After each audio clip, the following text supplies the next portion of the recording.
ছুটি হৈ কাষলৈ আহিলে কনে গৈ ভাল পোৱা যাকে চকুত চকু থলে কৰোকে নোৱাৰো চাব তোৰ চকুলে কনে গৈ দূৰণিৰে পৰাই চকু চকু পৰি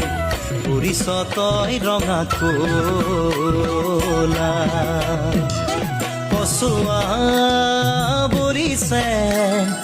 আচলখন খহিছে দেহাটোৰ কুমলীয়া দূৰণিৰে পৰাই চকুত চকু পৰি পৰিছ তই ৰঙা কলা